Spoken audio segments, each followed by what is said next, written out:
Hey, good morning, everyone. Welcome to our March the 31st Bible reading. Before we get started, I want to congratulate you. So, yesterday we finished up another book of the Bible. So, that's pretty incredible. Another book under your belt. You finished up the book of Joshua, and now we move into the book of Judges.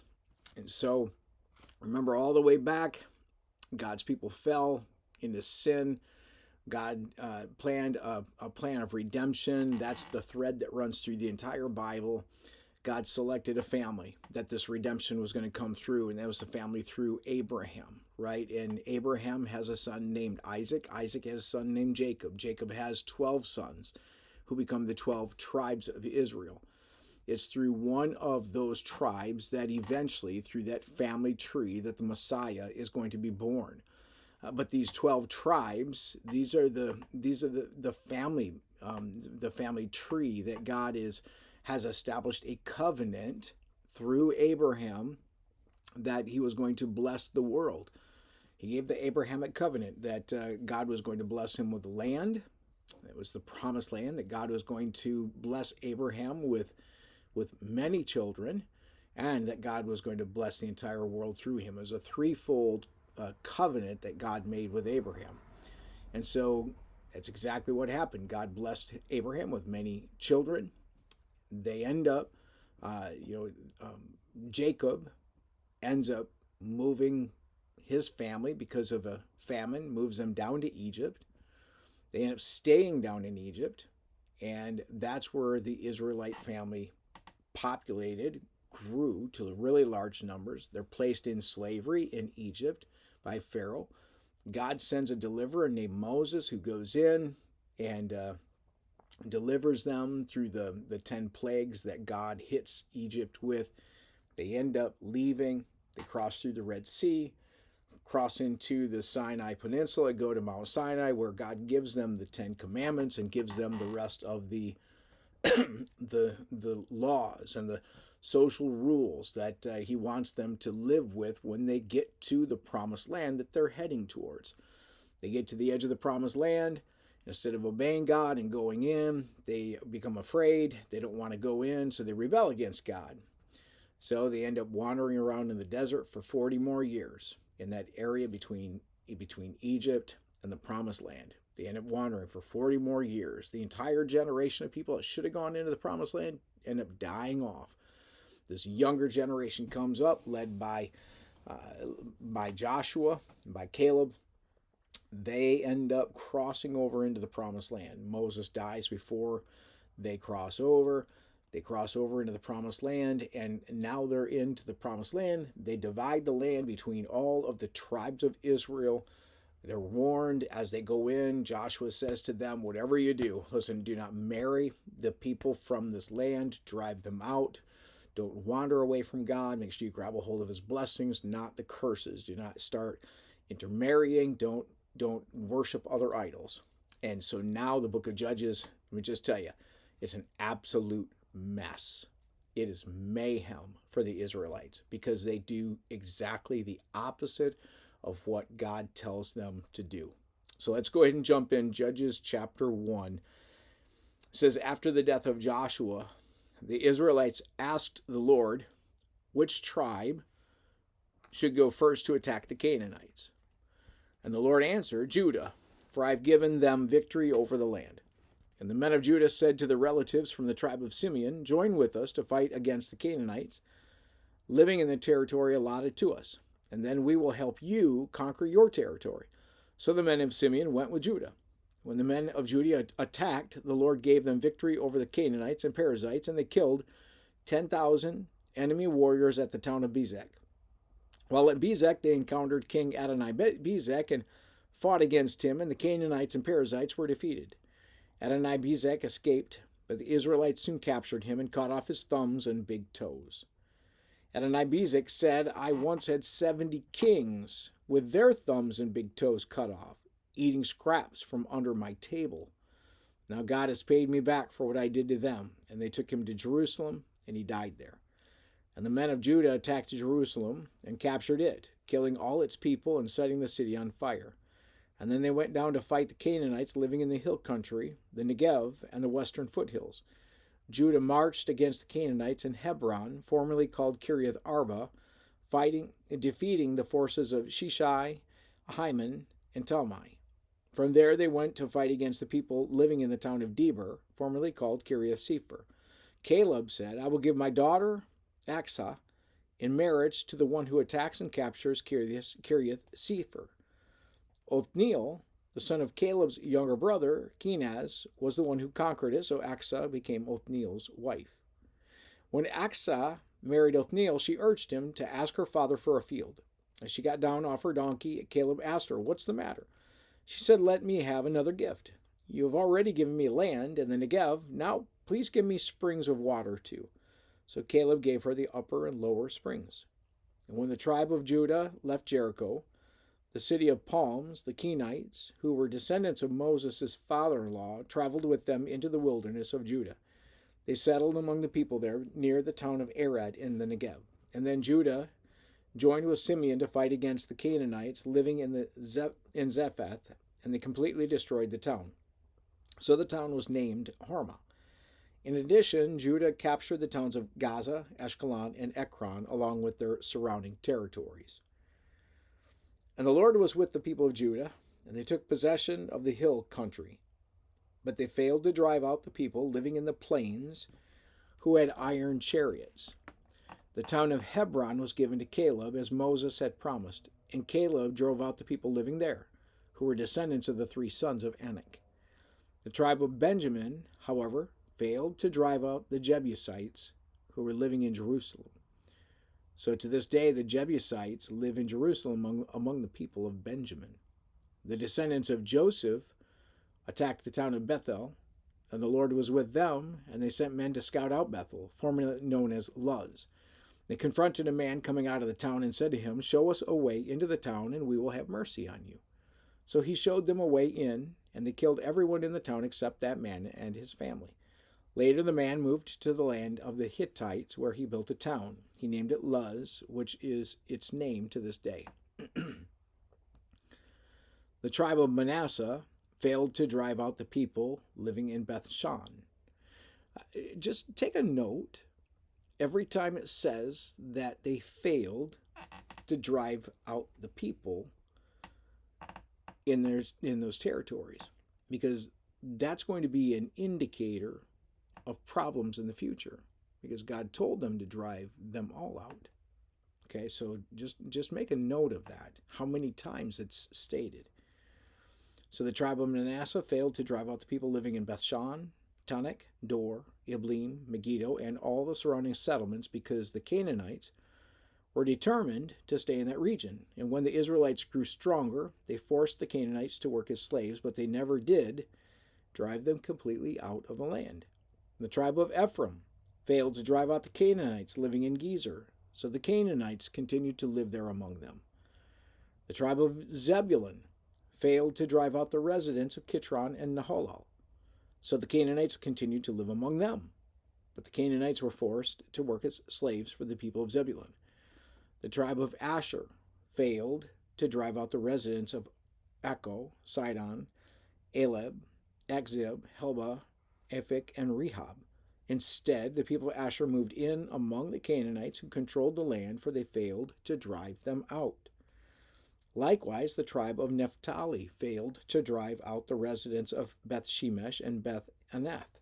Instead, they moved in among the Canaanites who controlled the land. Nevertheless, the people of Beth Shemesh and Beth Anath were forced to work as slaves for the people of Naphtali. As for the tribe of Dan, the Amorites forced them back into the hill country and would not let them come down into the plains. The Amorites were determined to stay in Mount Heres, Aijalon, and Shelbim, but when the descendants of Joseph became stronger, they forced the Amorites to work as slaves. The boundary of the Amorites ran from Scorpion Pass to Selah and continued upward from there. Judges 2. And the angel of the Lord went up from Gilgal to Bochim and said to the Israelites, I brought you out of Egypt into this land that I swore to give your ancestors, and said I would never break my covenant with you. For your part, you were not to make any covenants with the people living in this land. Instead, you were to destroy their altars. But you disobeyed my command. Underline that. Why did you do this? So now I declare that I will no longer drive out the people living in your land.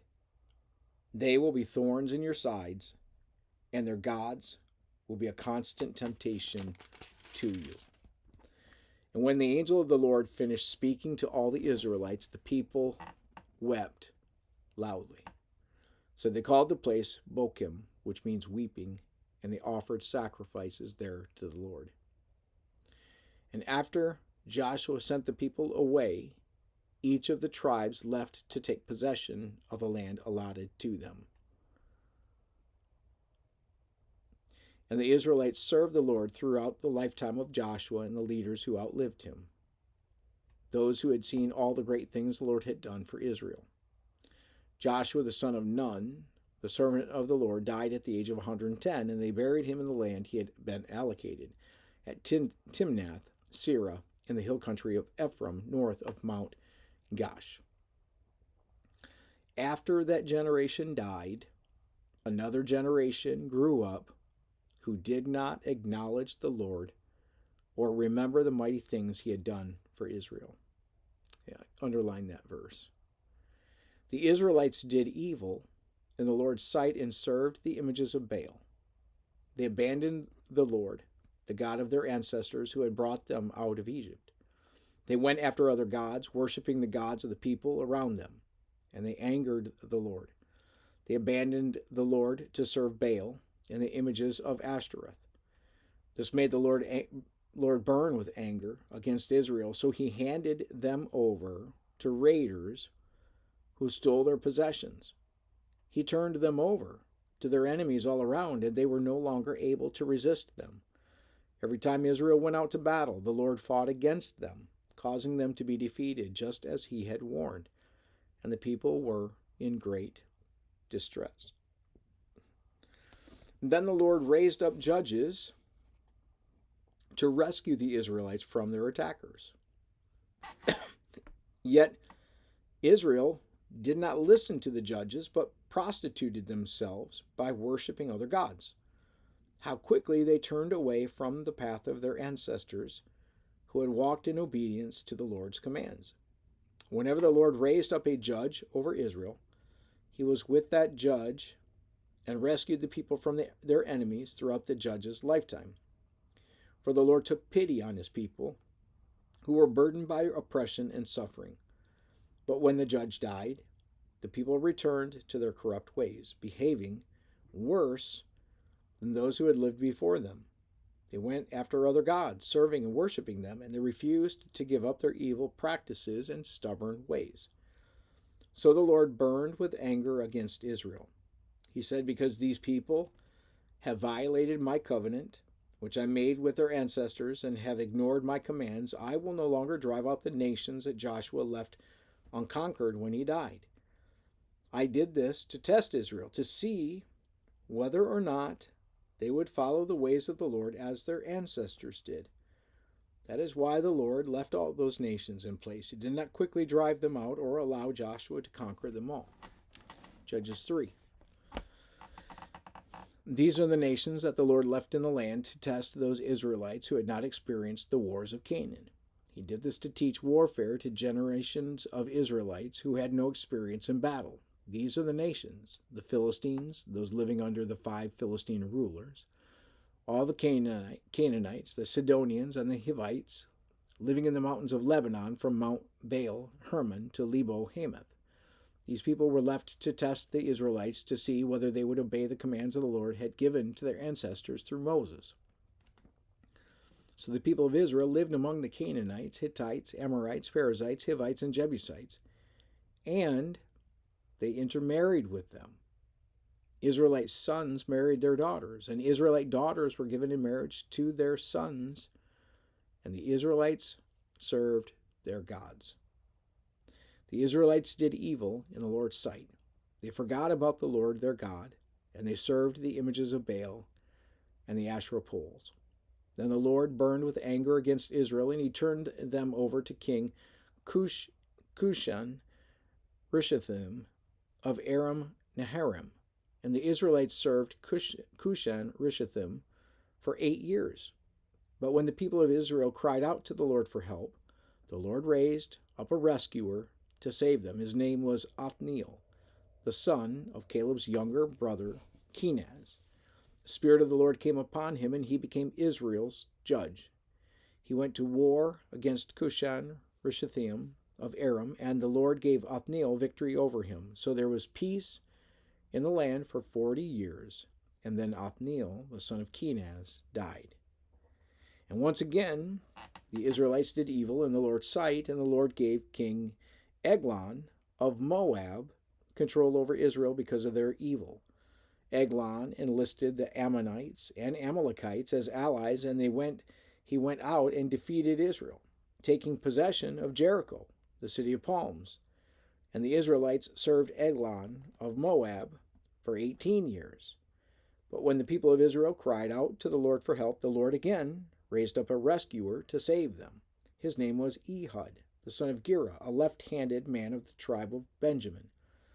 The Israelites sent Ehud to deliver their tribute money to King Eglon of Moab. So Ehud made a double-edged dagger that was about a foot long, and he strapped it to his right thigh, keeping it hidden under his clothing. He brought the tribute money to Eglon, who was very fat. After delivering the payment, Ehud started home with those who had helped carry the tribute. But when Ehud reached the stone idols near Gilgal, he turned back. He came to Eglon and said, "I have a secret message for you." So the king commanded his servants be quiet, and he sent them all out of the room. And Ehud walked over to Eglon, who was sitting alone in a cool upstairs room. And Ehud said, "I have a message from God for you." And as King Eglon rose from his seat, Ehud reached with his left hand, pulled out the dagger strapped to his right thigh, and plunged it into the king's belly. And the dagger went so deep that the handle disappeared beneath the king's fat. So Ehud did not pull out the dagger, and the king's bowels emptied. And then Ehud closed and locked the doors of the room and escaped down the latrine. After Ehud was gone, the king's servants returned and found the doors to the upstairs room locked. They thought he might be using the latrine in the room, so they waited. But when the king didn't come out after a long delay, they became concerned and got a key. And when they opened the doors, they found their master dead on the floor. And while the servants were waiting, Ehud escaped, passing the stone idols on his way to Sariah. When he arrived in the hill country of Ephraim, Ehud sounded a call to arms. Then he led a band of Israelites down from the hills. "Follow me," he said, "for the Lord has given you victory over Moab, your enemy." So they followed him, and the Israelites took control of the shallow crossings of the Jordan River across from Moab, preventing anyone from crossing. They attacked the Moabites and killed about 10,000 of their strongest and most able-bodied warriors. Not one of them escaped. So Moab was conquered by Israel that day, and there was peace in the land for 80 years. Okay.